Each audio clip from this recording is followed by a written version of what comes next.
નમસ્કાર વિદ્યાર્થીઓ.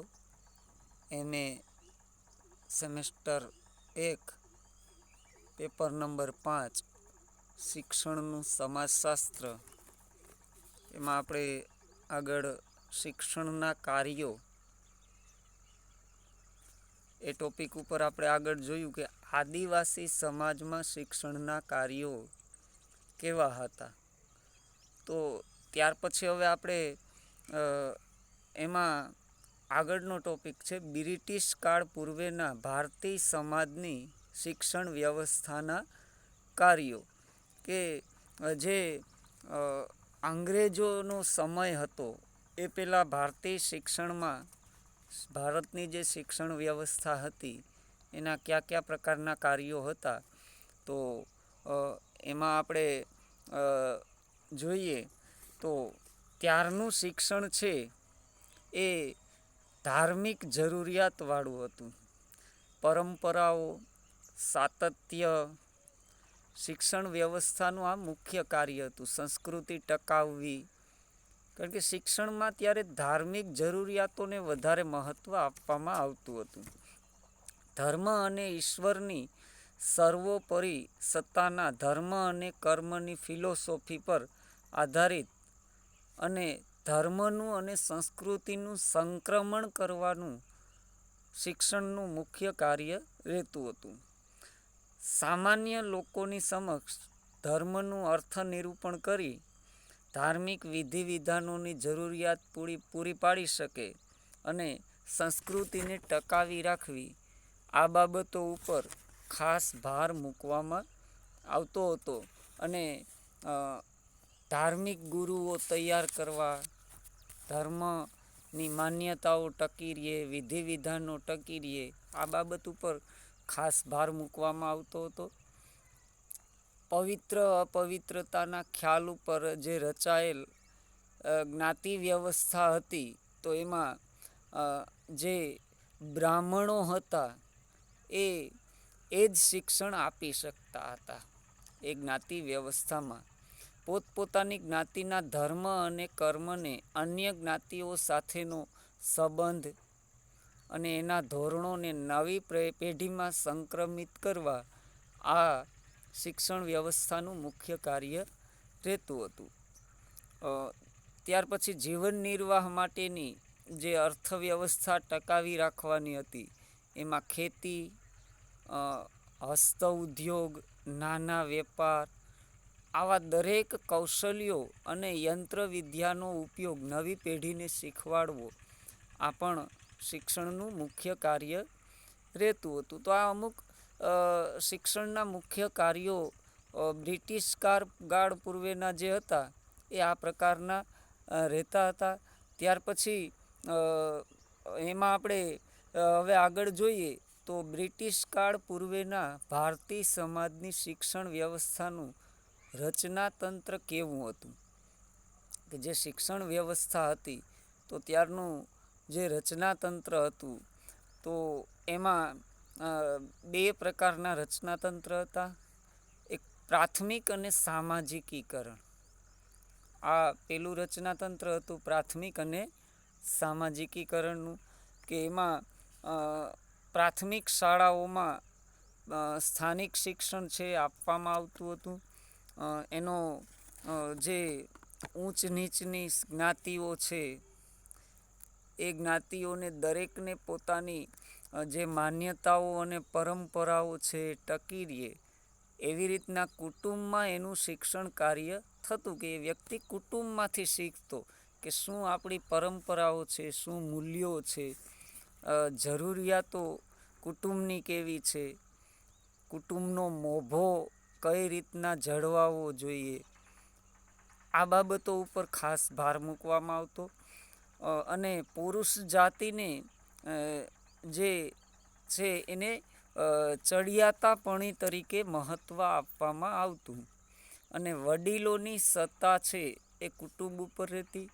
પુત્ર પુત્રીની ભૂમિકા છે અલગ અલગ, એના ઉપર ખાસ ભાર મૂકવામાં આવતો હતો. તો આ પ્રાથમિક સામાજિકીકરણમાં આ પ્રકારની બાબતો આવતી. ત્યાર પછી દ્વૈતિક સામાજિકરણ કે એમાં રચનાતંત્ર કયા પ્રકારનું હતું? તો એમાં પ્રથમ આવે છે પ્રાથમિક શિક્ષણ, કે જે પ્રાથમિક શિક્ષણ છે એ સ્થાનિક પાઠશાળાઓમાં જ આપવામાં આવતું હતું. અને ત્યાર પછી તો પ્રાથમિક શિક્ષણ છે મુખ્યત્વે સ્થાનિક પ્રાથમિક શાળાઓમાં આપવામાં આવતું હતું. એનો અભ્યાસક્રમ છે એ મર્યાદિત લિમિટેડ રાખવામાં આવતો હતો. મુખ્યત્વે લખતા વાંચતા અને પ્રાથમિક ગણિત છે એ શીખવાડવામાં આવતા હતા. શિક્ષણ છે એ પ્રાદેશિક ભાષામાં જ આપવામાં આવતું હતું, કે એમાં અન્ય ભાષાઓનો ઉપયોગ નહિવત પ્રમાણમાં હતો. આ સિવાય અસ્પૃશ્ય સિવાય બધી જ્ઞાતિના લોકો છે આ શિક્ષણ છે એ લઈ શકતા હતા. સ્ત્રીઓને આ શિક્ષણમાંથી બાકાત રાખવામાં આવતી હતી. આ બધી બાબતો છે બ્રિટિશ કાળ પૂર્વેના જે ભારતીય સમાજનું શિક્ષણનું રચનાતંત્ર છે ત્યારની છે.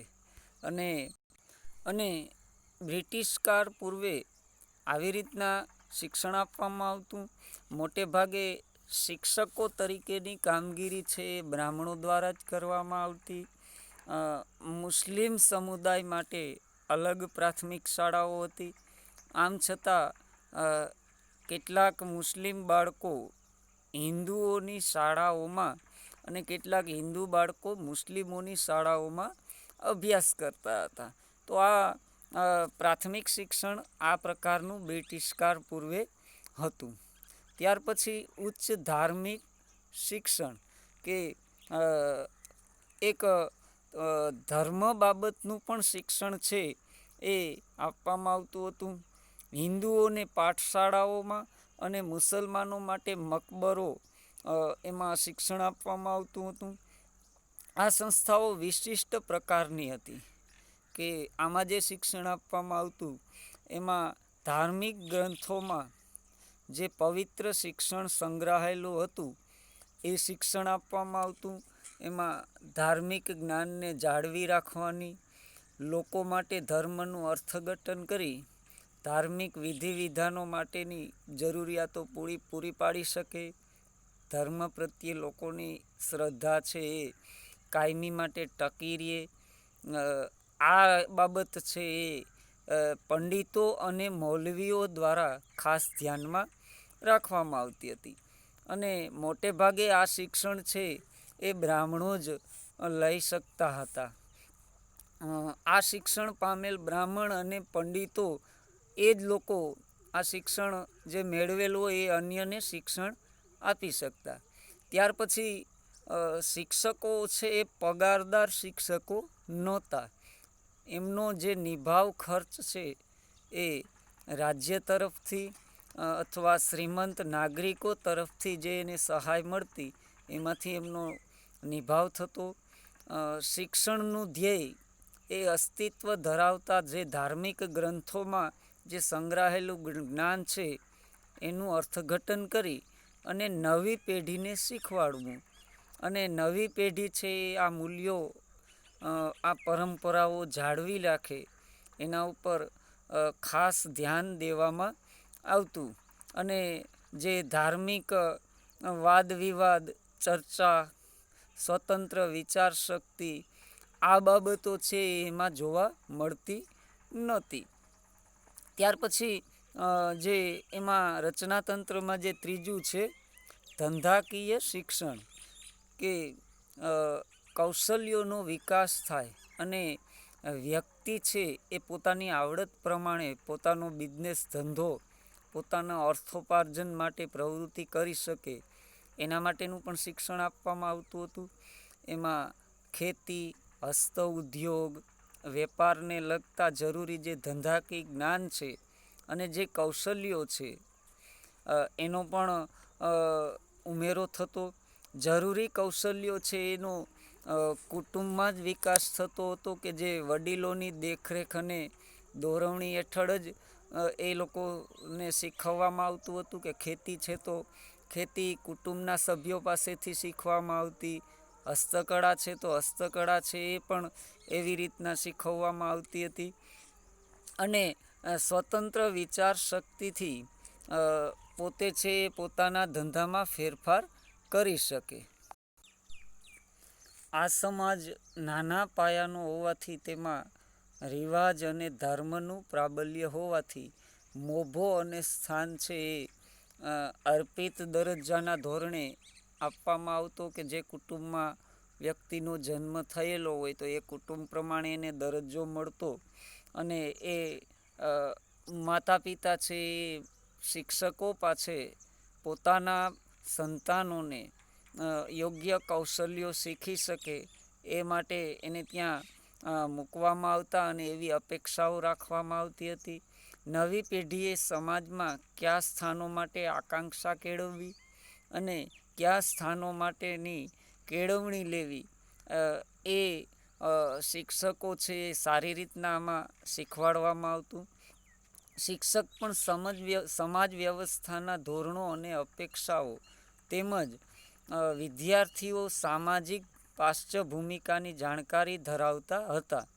આ ઉપરાંત સમાજ પ્રાપ્ય જે સ્થાનો હતા, જેમ કે ખેડૂત, ખેતમજૂર, લુહાર, સુથાર, કુંભાર, સોની વગેરેની ભૂમિકાઓના નમૂના પણ સમુદાયમાં તેમની નજર સમક્ષ હોવાથી નવી પેઢીને આ શિક્ષણ છે એમાંથી મળતું અને આવી રીતના એનું સામાજિકીકરણ થતું હતું.